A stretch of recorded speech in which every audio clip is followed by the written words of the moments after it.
So I've been listening to all the noise on social media and YouTube in regards to real estate investing, and it's all fake.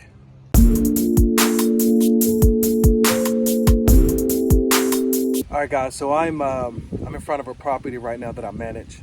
I'm a licensed real estate broker, property manager, developer, top down as it relates to real estate. For those of you who know me, well, actually, for those who don't know me. And what I was mentioning just a moment ago is that all the noise I've been listening to on social media is just that noise.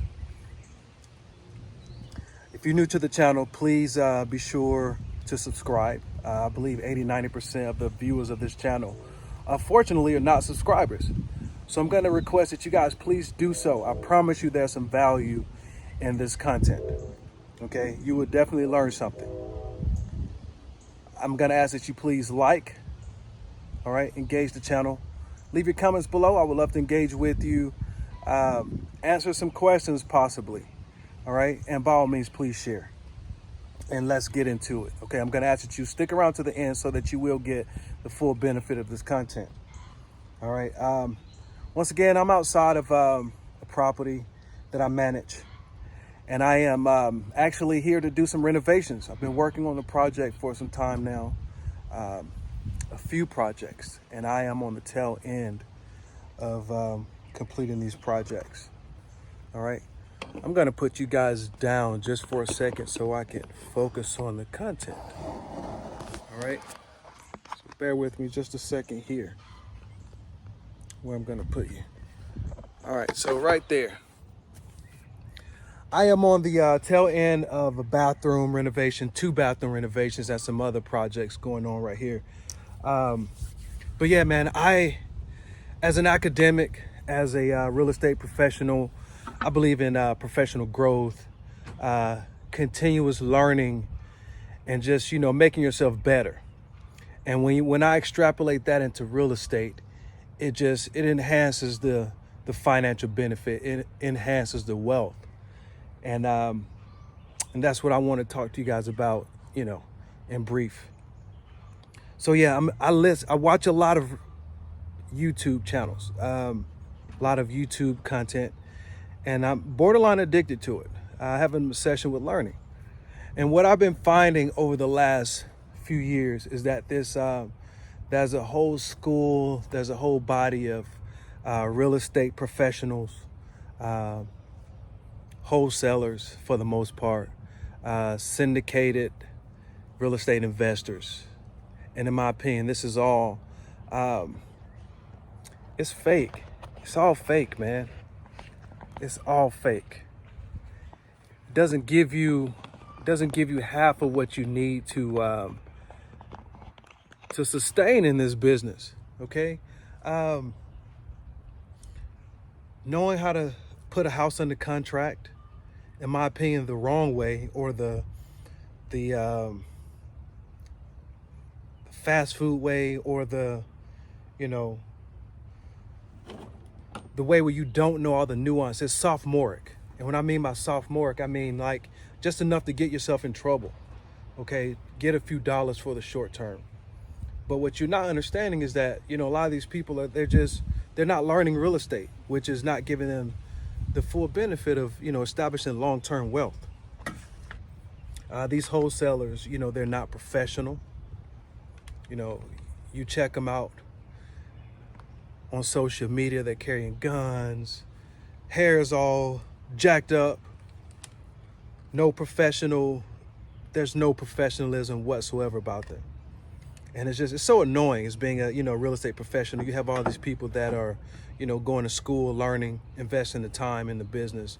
And these people, they'll consume one video and feel as though they're ready to take over the business. Okay, that's just one group of people. You have the group of people that, you even have the real estate agents. Okay, one hang up that I have in this business is that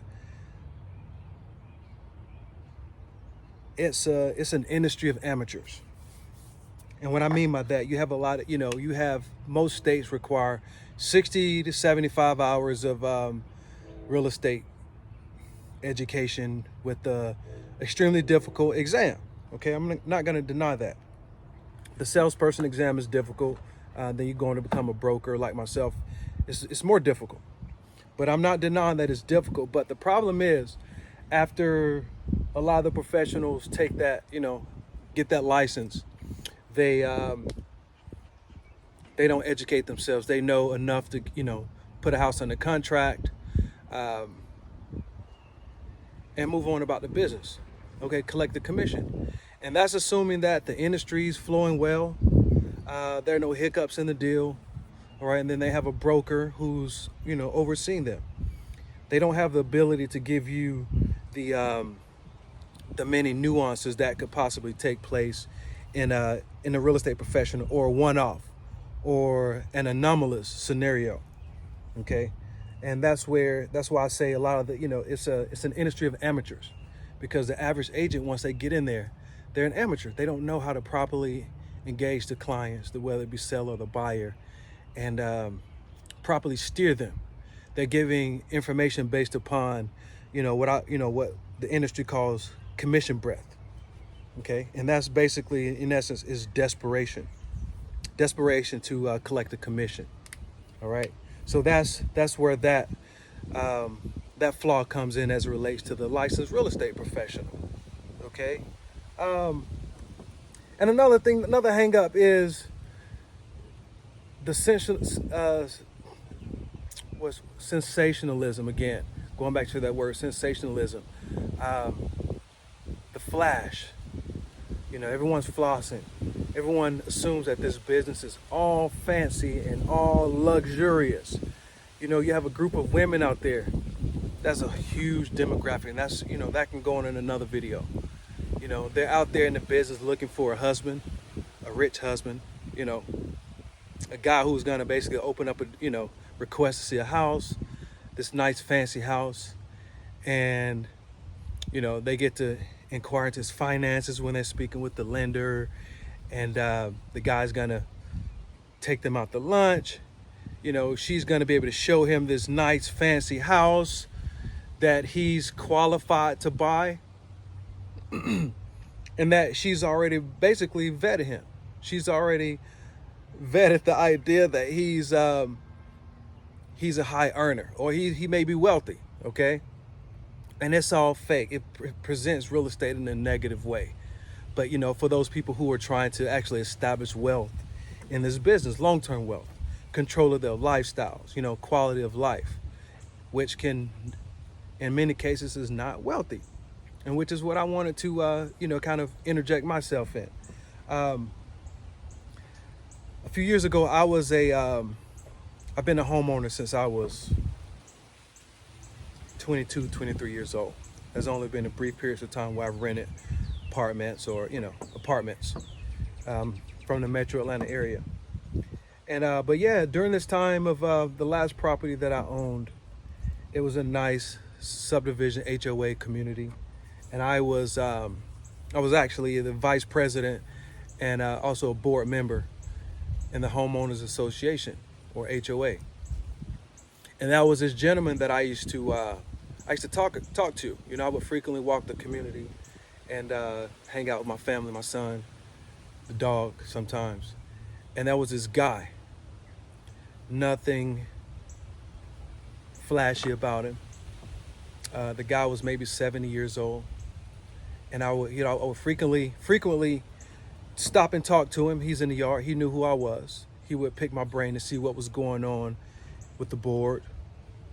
So we would have these conversations, and me being, who I was in the real estate industry, I would like to engage. Coming to find out, this guy, he was a former construction worker. He owned several properties, several retail facilities, several houses. He would frequently, the difference between he and I was the fact that, he didn't take care of his yard. He was a bit older. I would have to give him that. I was always in my yard. My yard was that green yard in the neighborhood. But yeah, this guy, there was nothing flashy about him. The guy, but he owned all this, this real estate, all this wealth. Okay. And I like to, I learned that the face of real estate was, it had another face.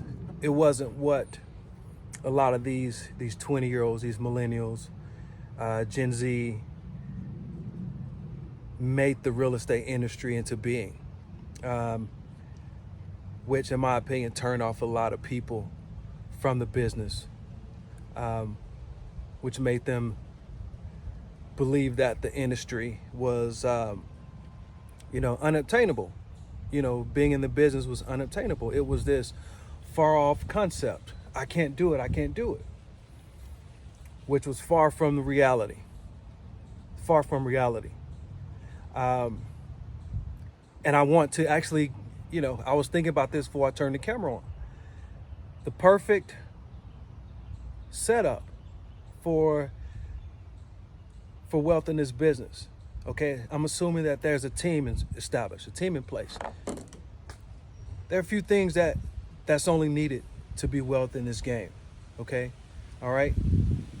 It will be hard for one person to do all this, but what I say, it's possible, but very difficult. So that's why I apply it to a team scenario. If you can put together a team of 4 professionals, you will have the perfect structure to obtain wealth. Okay, you guys have to work together and to, establish some working, not ideal, but a flowing working relationship. It will be even better if you can do, have a personal relationship as well. You're gonna need a licensed professional, licensed real estate agent, licensed broker. Okay, you need someone with good credit. It can be a combination of them both. They don't have to be mutually exclusive. Okay, licensed professional, someone with a good credit score, a person that is skilled and experienced in rehabbing, remodeling properties. Okay, possibly a general contractor. Okay, subcontractor. All right, so we have licensed agent, credit score, contractor. Okay, or general contractor. And ideally, you can have someone who's skilled in the lending business. Okay, hard money lender, or someone who has a state license or national mortgage lending license. Okay, those 4 components will give you the perfect situation you need to be wealth in this game. Establishing a corporate structure to get you, to put together the perfect platform for you guys. All right, that will get you going. All this stuff you see people doing, the Grant Cardones, I watch him from time to time. I have no reason to doubt his content. I like to attribute that to being, that's elite status as it comes to real estate. Okay, you have Orlando, I think it's Milner, very intelligent guy, very statistical, very quantitative in his content, very quantitative. I value that. However, in my opinion, his content is not for the average person. Okay, it's very, very idealistic. Okay, his numbers I have no reason to doubt his numbers. A lot of his, analysis are on point. However, I think he views the world from, privileged standpoint. I hate to say, not privileged, but from a too overly analytical position. Okay, overly analytical position. All right, and what I mean by that is everything that we do as it relates to real estate, deals, opportunities, aren't always analyzed to the penny before the trigger's pulled. Okay, and what I mean by that is there are opportunities in this business that are once in a lifetime. Real estate is heterogeneous. Okay, and what I mean by that is no piece of real estate is like the next. Okay, so maybe you wait because the numbers may not be right in the industry. and you don't get that specific piece of property. Okay, you may not ever get it again, because there's an idea of scarcity of life on this planet, or years on this planet, and scarcity of inventory and opportunity. All right, so he presents the content in an overly analytical scenario. Okay, then you have people like what's the guy's name, buying back the block, buying back the hood, James Morrison. Totally respect this guy. I was totally into his content a few years ago. This was during my liberal years. Okay, I have a degree in political science. I've always studied the black community. I've always analyzed the black community. Okay, I like to say black community, because that's another video. There's no more buying the block. Okay, it's a losing strategy. It's a losing battle. All right, black community is defeated. Okay, and I'm gonna get into that in another video. The black community is defeated. Okay, I used to push my content on,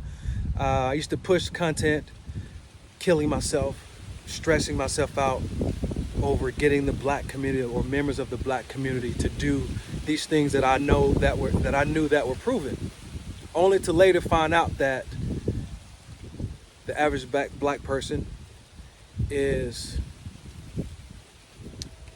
as though they're a victim, they're defeated. Okay, they're programmed. All right, only God's gonna work them out of that. Okay, it's not for me. It's not something that I'm gonna do. I present the content, and it goes down the drain. Or I used to present the content, and it goes down the drain. My viewpoint now in this, as it relates to real estate, is I'm only giving this content to those who have an ear to listen. All right, so let's go back to this. James Morrison. You have that figure right there who, think he has some legal issues. The black community tore this guy apart. All right, I would watch this guy's videos, and he was nailing it. He was nailing it. Okay, I'm just watching to see how he's gonna screw it up. But the guy was nailing it. He had the energy, he had the motivation, he had the credentials, he had a blemish on his background, on his record. He disclosed it. Okay, you can't get any better than that. He disclosed it. He gave the formula for increasing people's lot on this planet. No pun intended. All right, and leave it to the black community. He became a scam. How about that? I told myself I'm not getting into that. I'm done. I'm done. Okay, it's a common theme in the black community. All right, people. Some of you may say, "Well, you at least try." That was just an example. That was just an example. I've seen it over and over and over and over throughout my life as a member of the black community. I've dealt with it within my family. Okay. All right. So to pull it all together here, as a real estate professional, real estate is not glamorous. All right, it's not flashy. And if you truly intend to, establish a wealth with which a lot of us want to do, you have to get your hands dirty. Okay, you got to get your hands dirty. You got to use those components to put together a team. All right. Get into it. Forget all this, the luxury stuff, the hands-off investing. I've learned early on in my life, anything that you're going to be investing in, you need to have oversight. Okay, you need to have oversight. Which brings me to my closing.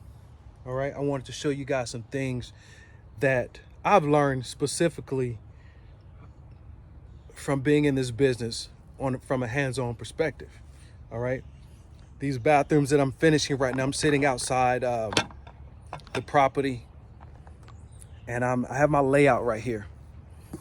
This is the sink, the last bathroom sink that I'm going to be putting in. Got my little cool over here. I'm in the shade. Got my coffee, which I just finished. Okay. little vent fan right there for the walls, some paint. I'm about to put together this this sink. I'm going to be using black, white, black. I'm not sure. Anybody know what that's called? I'm not sure what that's called. Black painted with bronze, I believe. Got my tape to make my cleanup a little bit better. My sander for some paint. My brush. Got my dog right here hanging out in the back. Yeah. So guys, if you're truly trying to get into this business and you want to establish some wealth, it's not fancy. There's nothing fancy about this business. If you see those people portraying this business as though it's super fancy, they're probably not really in the business. They're probably faking it, all right? They're probably in it for the wrong reasons. Short term, there's a difference between wealth and high earner, okay? And just to give you some statistics, the average agent or realtor, okay, they're not the same. I've done videos before, and if you wanted some insight as to what and the difference between a realtor and an agent is, all right? One is the other is not necessarily the other, okay? But my point is the average agent is only doing 1 or 2 transactions a year, okay? Outside of that public picture that you see on their profile, they're not doing what they look like, okay? So don't be misled. Get your hands dirty, guys. Get in the business where it counts, okay? All right? Thank you guys for watching D Bailey Speaks.